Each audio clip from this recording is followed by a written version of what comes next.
Oke, Assalamualaikum warahmatullahi wabarakatuh. Perkenalkan, nama saya Nugraha Saputra dengan NIM 150362137. Nah, di sini dalam mata pelajaran Strategi Media dan Pembelajaran, saya akan menganalisis model pembelajaran pada KD membuat gambar konstruksi dengan perangkat lunak. Langsung saja kita mulai ke pembahasan.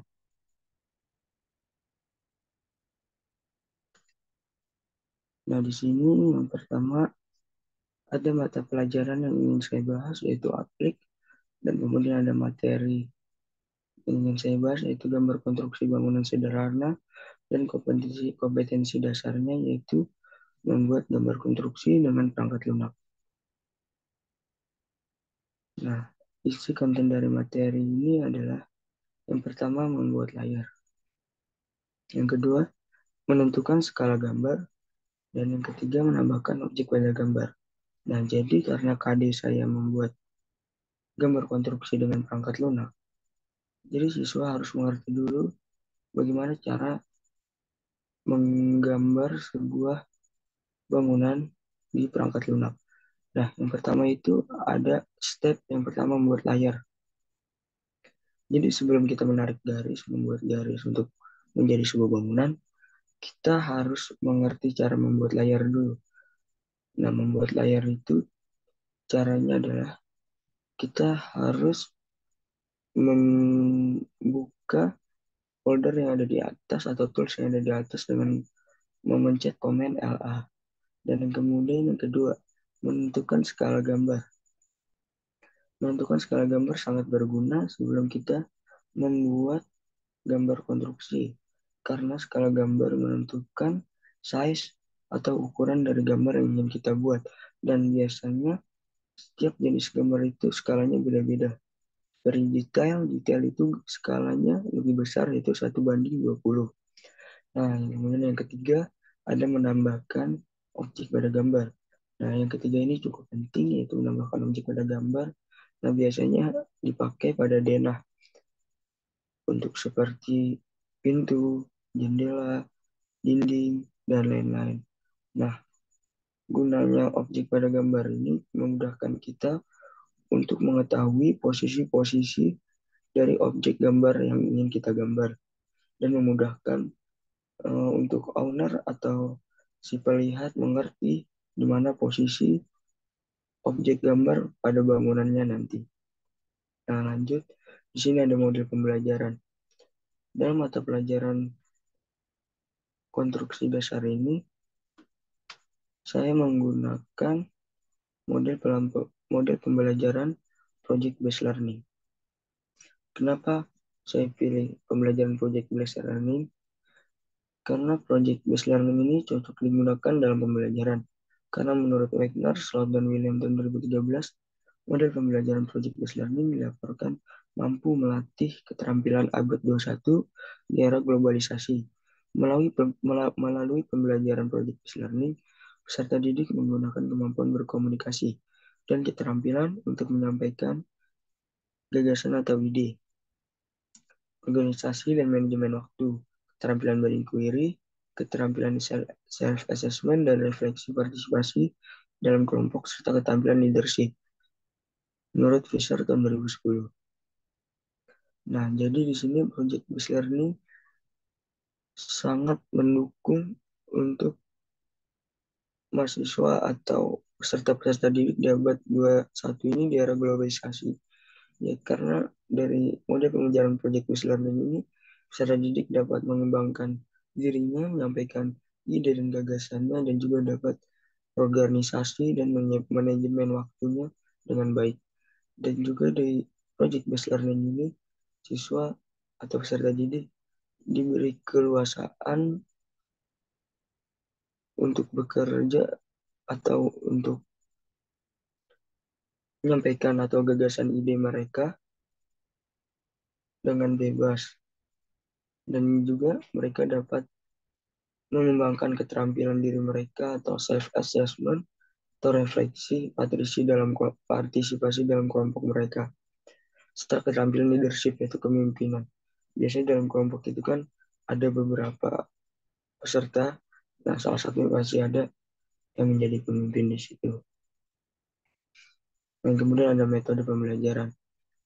Nah, di sini dalam model pembelajaran project based learning pada materi gambar konstruksi bangunan bisa diterapkan juga dengan metode praktik. Mengapa metode praktik? Karena metode ini yang paling relevan dengan materi pembelajaran dan juga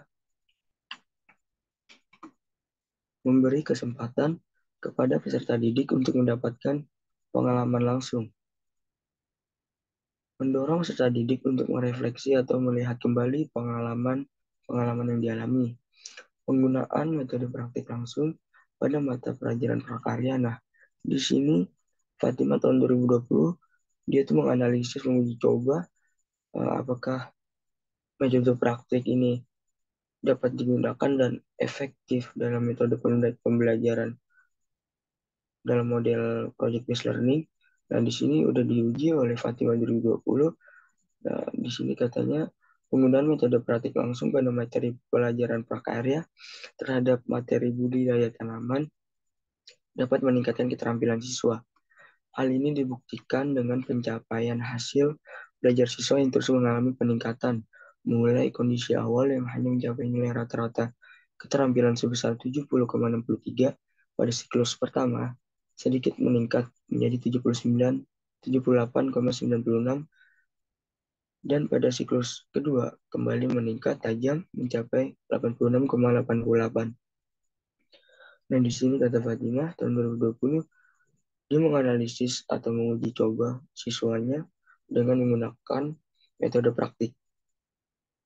Nah, hasilnya cukup efektif yang pada siklus pertama rata-rata keterampilannya hanya 70,63 yang kemudian meningkat menjadi 78,9 yang kemudian meningkat lagi menjadi 86,88. Nah, di sini terbukti metode praktik dapat membantu model pembelajaran project based learning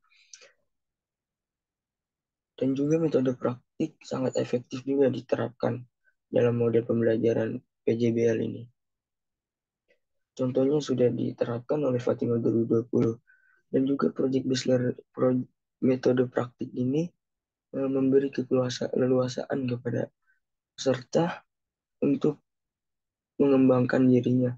Jadi peserta lebih antusias dalam pembelajaran karena dia langsung bersentuhan dengan alat, bisa langsung melihat prosesnya, bisa langsung melihat hasilnya. Nah, langsung pembahasan berikutnya.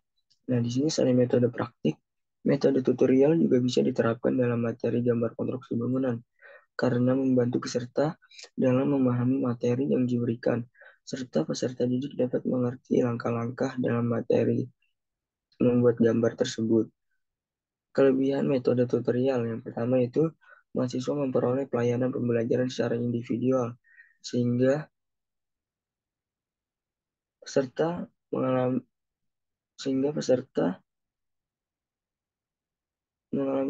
permasalahan yang khusus dapat dilayani dengan yang khusus. Yang kedua, mahasiswa dapat belajar dengan kecepatan yang sesuai dengan kemampuannya tanpa harus dipengaruhi oleh kecepatan belajar. Self-paced learning atau kata raja tahun 2015. Nah, yang pertama itu mahasiswa memperoleh pelayanan khusus, dilayani secara khusus.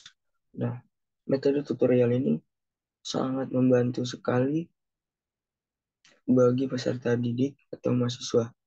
Karena dengan metode tutorial ini, kita dapat langsung bersentuhan dengan alatnya dan juga langkah-langkah pengerjaannya langsung dicontohkan oleh si pemateri atau guru atau tutornya. Jadi peserta didik tidak bingung dapat mengikuti arahan untuk memenuhi tujuan pembelajaran. Dan yang kedua, mahasiswa dapat belajar dengan kecepatan yang sesuai. Nah, di sini peserta didik juga dapat belajar dengan kecepatan. Nah, artinya peserta didik dapat mengikuti kecepatan sesuai dengan kecepatan si pemateri ini. Jadi pemateri memberikan langkah satu, si peserta didik mengerjakan langkah satu juga. Nah, seperti itu. Nah, jadi tidak ada perbedaan pemahaman antara peserta yang satu dengan yang lainnya. Jadi semuanya dapat mengerti dengan metode tutorial ini. Dan juga metode tutorial ini dapat memudahkan pemahaman kita mengenai materi tersebut. Karena kita langsung dijelaskan mulai dari langkah awalnya hingga langkah akhirnya. Nah, selanjutnya, kesimpulan dari pembahasan tadi adalah, jadi dalam KD membuat gambar konstruksi dengan perangkat lunak, model pembelajaran PJBL sangat relevan sekali untuk menunjang pembelajaran guna mencapai tujuan pembelajaran yang kita inginkan. Dan juga didukung dengan metode praktik dan tutorial yang dapat memudahkan serta didik dalam memahami materi pembelajaran. Nah, jadi metode PJBL ini sangat relevan sekali dengan KD yang tadi saya bahas, yaitu membuat gambar konstruksi dengan perangkat lunak. Nah, jadi itu kan kita kalau membuat gambar itu kan harus bersentuhan langsung dengan laptop, bersentuhan langsung dengan mouse. Nah, jadi kita harus mengerti tools-tools di dalam AutoCAD tersebut. Nah, untuk mengerti tools-tools dalam AutoCAD tersebut didukung dengan metode praktik dan tutorial yang sangat memudahkan kita. Metode praktik kita langsung bersentuhan dengan laptopnya dan juga alat-alatnya, dan tutorialnya kita diberitahu langkah-langkah fungsi-fungsi dari tools tersebut dan cara membuat garis-garis hingga membuat menjadi bangunan dan cara membuat kop, skala, dan lainnya. Nah, itulah pembahasan saya tadi mengenai KD membuat gambar konstruksi dengan perangkat lunak yaitu AutoCAD. Sekian dari pembahasan saya. Wassalamualaikum warahmatullahi wabarakatuh.